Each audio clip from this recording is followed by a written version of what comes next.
오늘 말씀은 이 기다림에 대한 말씀입니다. 여러분 사랑을 다 해보신 분들은 아시겠지만 사랑하는 일을 기다린다는 것은 절대로 지루하지 않습니다. 물론 요즘은 스마트폰도 있고 그 잠시의 짬조차 지루하게 지내지 못하는 그러한 것들이 많이 있습니다만, 특히나 사랑하는 사이에서는 기다린다는 것은 지루함이 아니라 설레임이죠.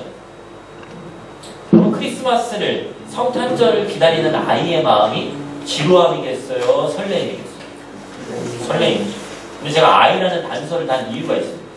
왜냐면 어른들은 성탄절이 되면 휴가철이 되어서 피곤할 것 여러 가지 것들을 생각을 해요.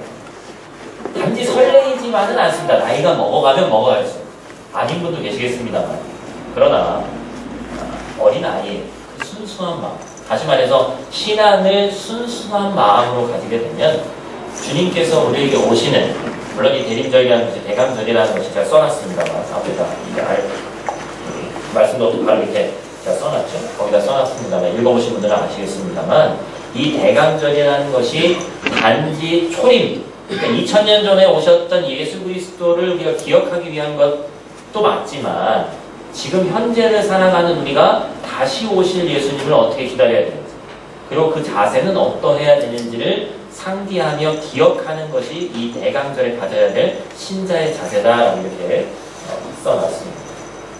그래서 우리는 성탄절 전에 4주간의 주일과 그 기간을 우리는 대강절, 다른 말로 해서 대림절 이렇게 부릅니다. 원래 이 기간의 원래 의미는 아기 예수를 기다리는 것이지만, 지금은 다시 오실 재림 주님을 기다리고 지금을 살아가는 현재와 또한 미래에 오실 주님에 대해서 복합적인 의미를 가지고 있는 것이 이 대강절이라는 겁니다. 저는 그래서 오늘부터 4주간 성경에서 말하는 기다림이라는 것은 무엇인가, 성경에서 기다림에 대해서 어떻게 이야기하고 있는가를 함께 나누고자 합니다. 하나님이 우리를 어떻게 기다리시는지, 신자는 어떠한 자세로 기다려야 되는지, 주님의 재림을 기다리는 자가 되어야 되는지, 그것을 함께 나누기를 원합니다. 그래서 부족한 종을 통해서 하나님의 말씀을 함께 나누기를 원합니다. 하나님께서 이 짧은 시간이지만, 우리 일주일에 많은 또 하나님 말씀 들을 수 있는 기회가 없지만, 이 짧은 시간을 통해서 역사하시기를 주님의 이름으로 소원을 드립니다. 오늘의 본문 말씀은 우리가 잘 알고 있는 이사야서 말씀입니다. 이사야는 오시야 왕이 죽던 해에 시작해서 요담, 아하스, 히스기야, 므낫세, 왜 이렇게 많은 왕이 있어요? 정치가 그만큼 불안했다는 얘기죠. 그럴 때 예언활동을 했던 선지자입니다. 당시 남유다는 나라가 부강했지만 신앙이 여러모로 문제가 있었어요. 나라가 부강해서 하나님을 구하지 않으면 신앙적으로 반드시 또 문제가 생깁니다. 이건 역사의 사이클에서 증명된 거예요. 하나님을 떠나서 우상을 섬기고 있었습니다. 어려웠을 때는 도리어 하나님을 구했는데 자기들이 먹고 살만해지니까 오히려 우상을 섬기고 있는 것이죠. 주변의 상황은 이렇습니다. 아수르가 강해져서 여러 나라를 정벌하고, 제가 지난주에 말씀드렸죠. BC 722년에 북이스라엘이 아수르에 의해서 멸망됐다고 했습니다. 이제 남은 상황은 남유다도 풍전등화에 놓여져 있는 가운데, 그 상황 가운데서 두 가지 정치적 견해가 생겨나는데, 우리로 따지면 구한말 그럴 때 청나라를 따라가야 된다, 그 다음에 미국이냐 일본이냐, 이러한 정치적 견해가 생기듯이 이 남유다에도 두 가지 정치적 견해가 생기는데, 하나는 아수르를 섬겨야 된다, 아수르가 대세다. 또 다른 하나는 옛날부터 파워가 있던 애굽이라는 나라, 이집트라는 나라를 우리가 따라야 한다. 그렇게 두 가지 정치적 견해가 있었다는 것이죠.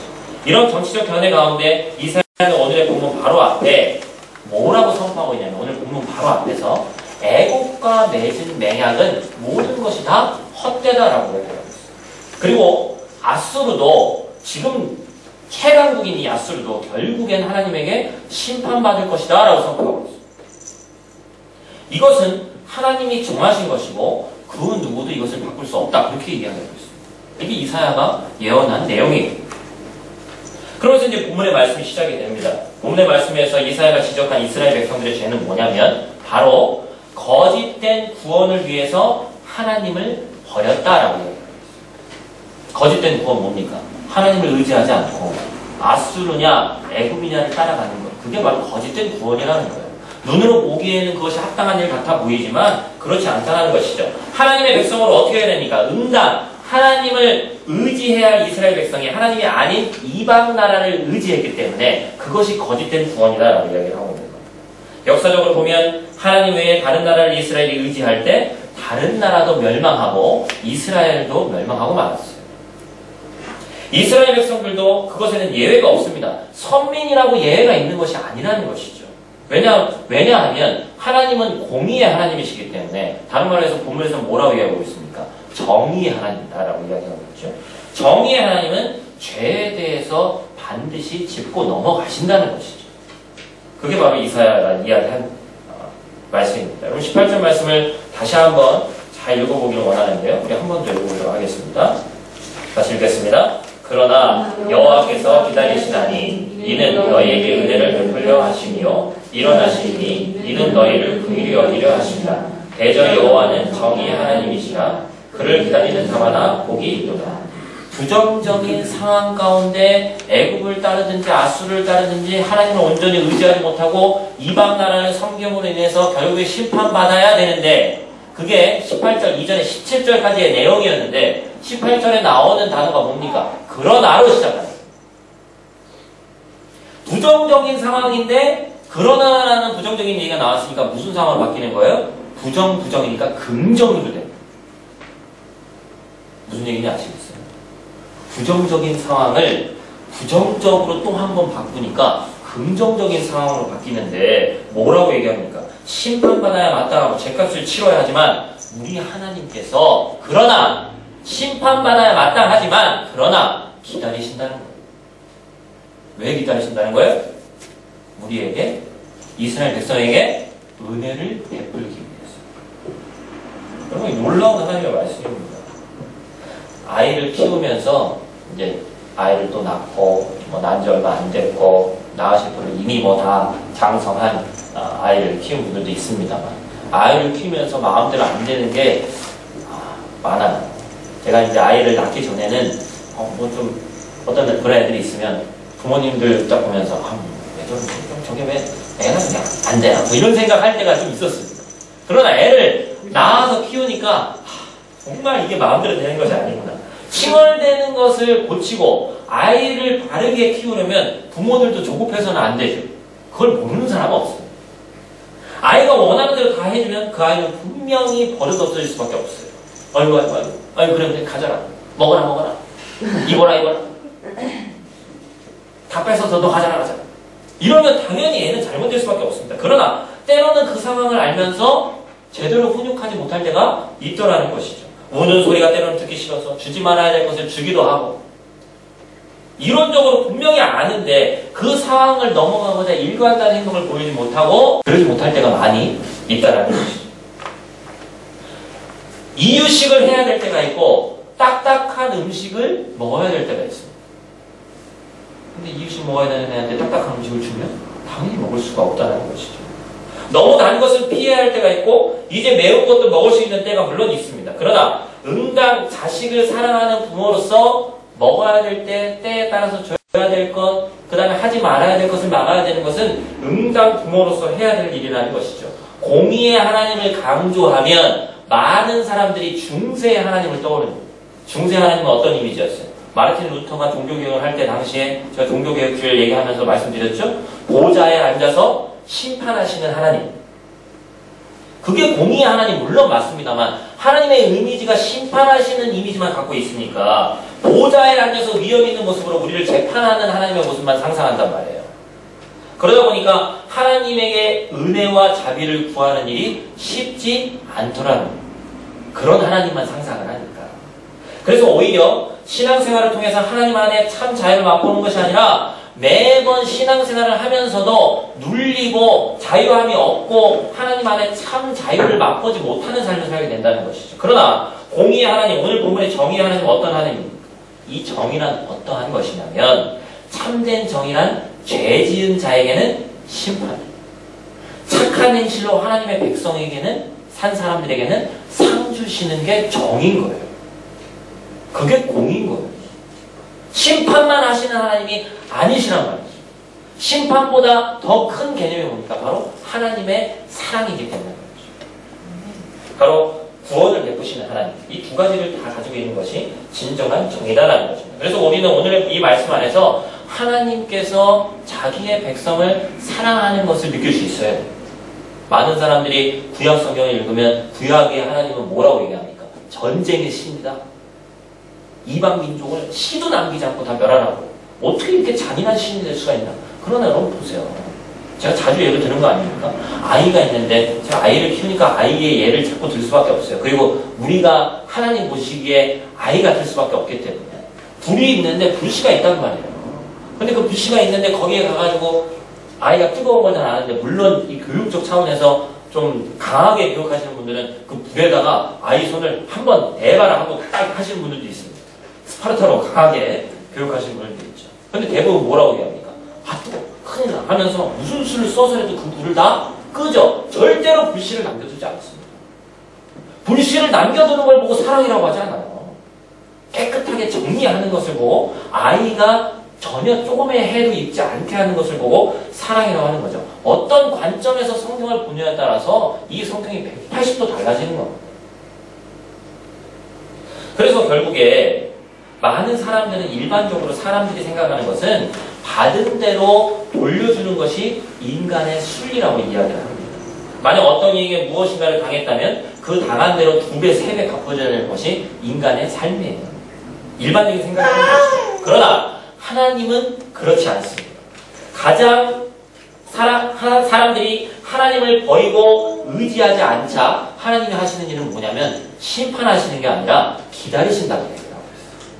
그런데 그 기다림의 목적이 있습니다. 뭡니까? 가장 좋은 때에 당한 대로 갚아주려고 기다리시는 게 아니라 은혜를 베풀기 위해서 기다려주신다는 거예요. 할렐루야. 이게 하나님의 기다림이다라는 거예요. 그리고 오늘 본문에서 18절에 뭐라고 얘기하고 있습니까? 하나님께서 보좌에서 앉아 계시다가 일어나셔서 적극적으로 우리에게 은혜를 베푸시고 성경적 의미에서 보좌에 앉았다는 의미와 일어났다는 의미는 별다른 게 없어 보이지만 엄청난 의미를 갖고 있습니다. 하나님께서 보좌에 앉으셨다는 의미는 이 세상의 모든 일들을 정리하고 쉬신다라는 그런 개념이 들어있어요. 근데 보좌에서 일어나셨다. 그럼 대표적인 케이스 보좌에서 일어나셨다는 거 어디 나와 있습니까? 스데반이 순교했을 때 스데반이 하늘을 봤더니 주님께서 보좌에서 벌떡 일어나셨던 거죠. 적극성을 보여주는 그 정도로 시급함을 보여주는 겁니다. 안아주시는 거죠. 지금 당장 하시겠다는 얘기를 보여주고 있는 겁니다. 하나님께 염치 없어서 구할 자격도 없는 자들 위해서 은혜를 베풀어 주시는데 즉각적으로 은혜를 베풀기 위해서 그동안 기다려 주셨고 이것이 곧 하나님의 은혜요 하나님의 사랑이다라는 것입니다. 그러면서 이사야 선지자는 18절 후반부에 이렇게 기록하죠. 그를 하나님을 기다리는 자마다 복이 있도다. 할렐루야. 하나님을 기다리는 자가 복되다라고 이야기를 하고 있습니다. 하나님 우리에게 은혜 베푸시는 하나님이라는 확신이 있으면 그것을 믿는 자는 기다릴 수 있습니다. 하나님이 그러셨던 거죠. 그리고 그 기다림의 결과는 반드시 복을 받는, 제가 이따 이 복에 대해서 설명하겠습니다.만 반드시 복을 받는 해피엔딩으로 끝나는 거예요. 그래서 하나님을 기다리는 것은 지루함이 아니라 뭐가 되는 거예요? 설레임이 돼요. 그래서 하나님을 기다리는 것이 설레임이 되는 거예요.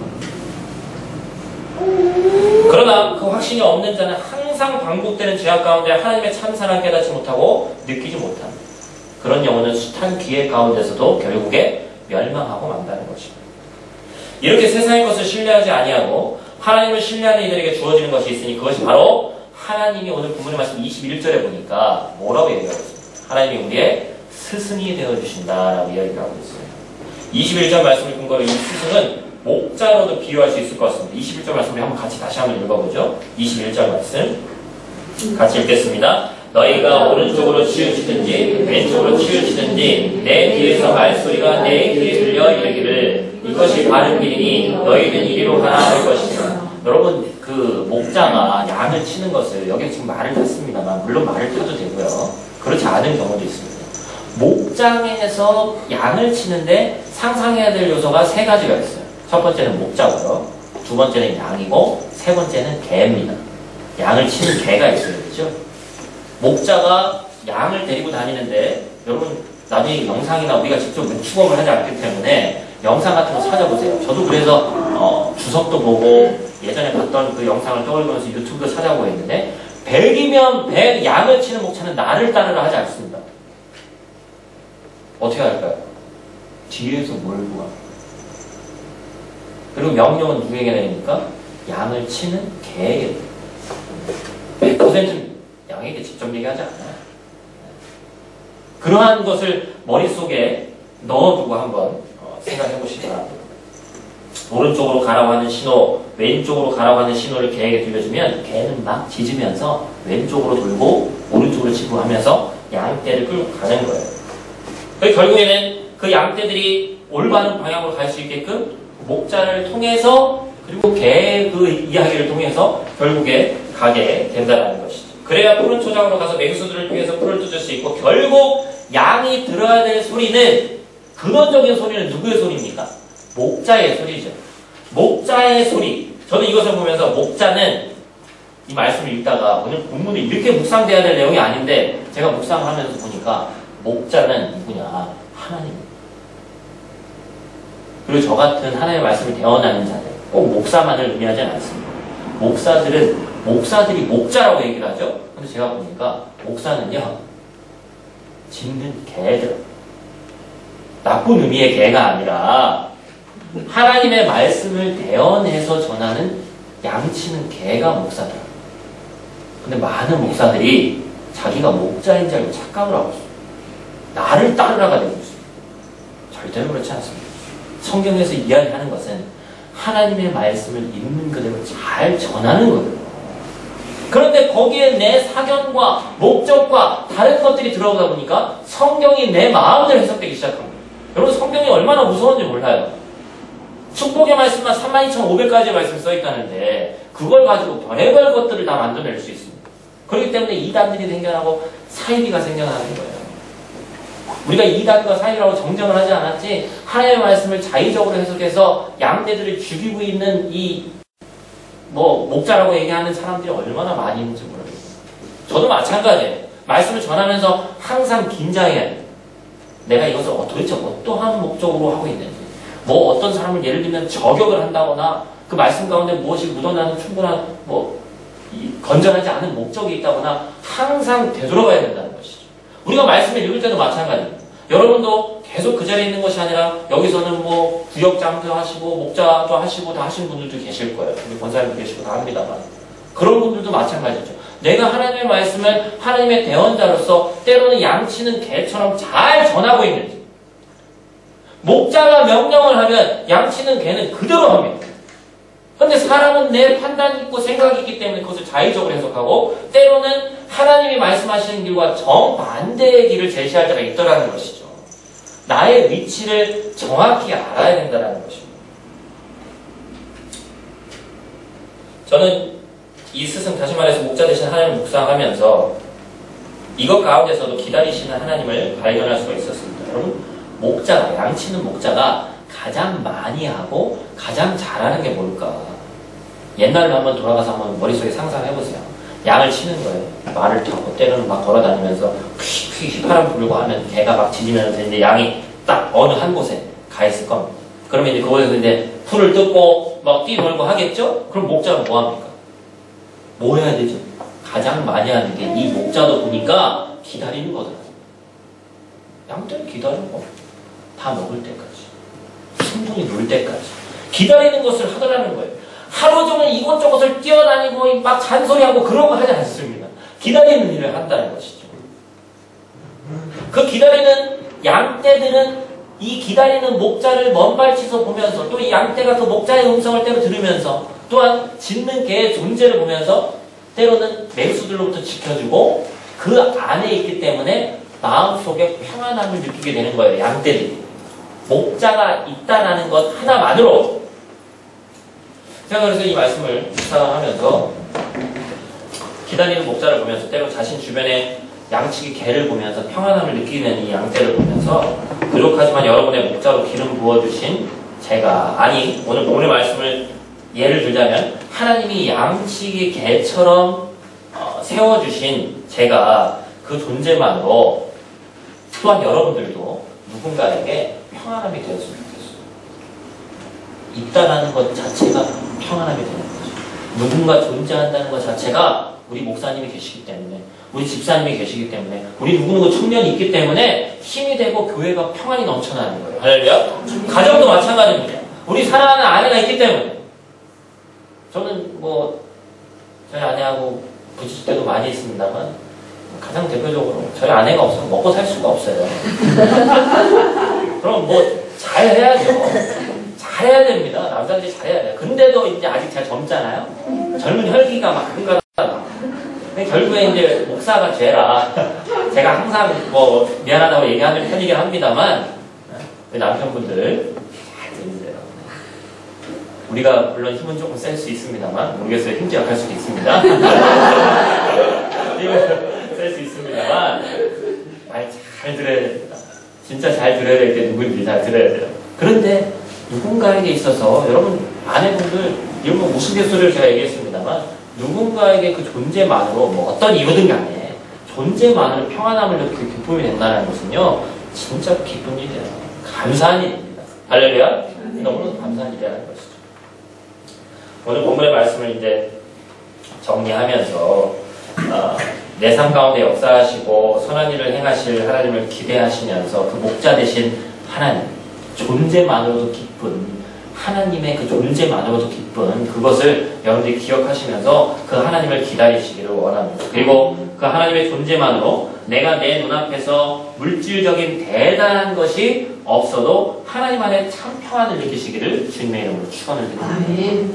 우리가 그래서 이 감사주일날 같이 얘기했던 그런 감사의 제목이 있잖아요. 내가 가질 게 아무것도 없어도 여호와 하나님 한 분만으로 기뻐하겠다는 고백이 우리 삶 가운데 감사 절대만 넘치는 게 아니라 매번 넘쳐야 된다는 거예요. 여러분 말씀을 마칩니다. 이 대강절 기간에는요 사실 4개의 초를 준비해서 사주니까 매주 하나씩 초를 이렇게 키웁니다. 오늘 이 첫 주의 의미는요 매 주마다 의미가 있어요. 대강절 첫 번째 주일의 의미는 종말과 심판입니다. 아니 하나님을 기다려야 되는데 왜 종말과 심판? 무섭잖아요. 심판받고 종말을 받고. 그런데 여러분 뭡니까? 결국에 주님의 소망을 가지고 기다려야 될 이 종말과 심판을 묵상하는 일이 사실 그렇게 달갑지는 않습니다. 그러나 오늘 말씀에서 보듯이 그 종말과 심판 후에는 하나님의 백성인 우리들은 하나님 안에 있는 우리들은 반드시 구원될 것이라는 확신이 있어야 된다는 거예요.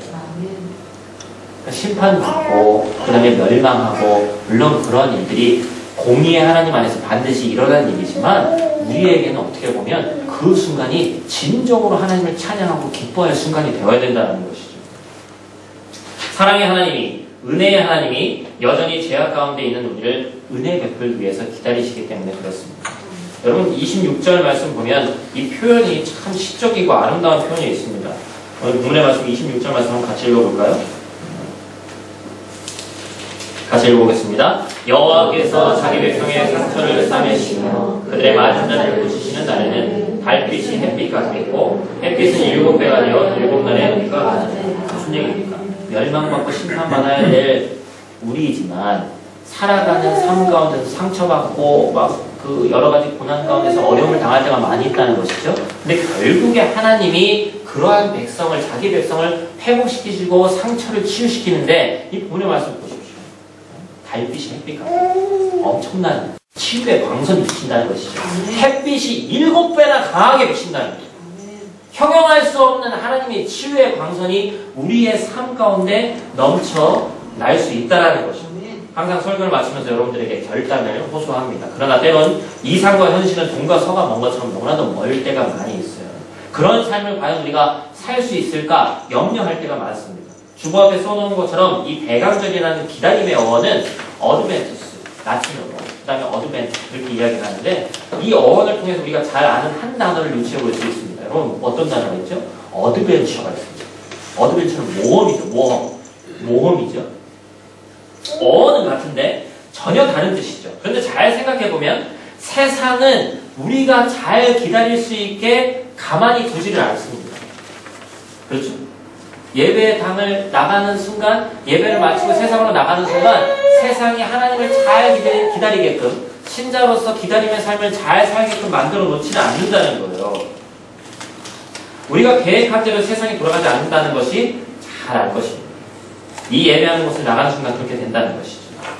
이 다짐, 우리가 삶을 하나님 앞에서 삶을 우리가 전적으로 계획한 대로 열심으로 우리가 마음 먹은 대로 살겠다라고 다짐하는 그 모험적인 삶 앞에서 또 넘어지게 될지도 몰라요.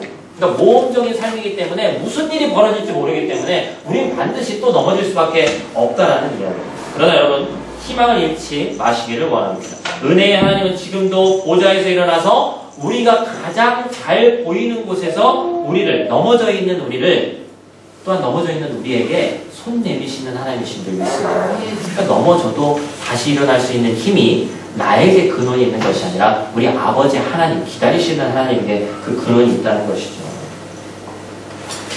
결국에는 그리고 우리 말씀 18절 하반부에 써있듯이 우리는 반드시 복 받게 될 것입니다. 이 복은 뭡니까? 기복신앙적인 복이 아닙니다. 복의 성경적인 의미는 하나님의 자녀답게 살 때 주어지는 것이 복이에요. 그렇기 때문에 우리가 하나님 복 주세요, 하나님 많은 것을 주세요 기도하는 게 아니라 먼저 기도해야 될 것이 뭡니까? 하나님의 자녀답게 살 수 있게 해달라고 기도합니다. 그게 복이에요. 그러면 복이 22절 이하 22절, 23절 이하에 써있는 그 복이 여러분 삶 가운데 넘치게 되는 거예요. 심으면 때에 따라서 비를 내리시고 풍성하게 하시고 넘치게 하시는 거예요. 하나님의 자녀답게 살 때 그 복이 주어진다는 겁니다. 그 하나님을 신뢰함으로 우리가 기다려야 된다는 것입니다.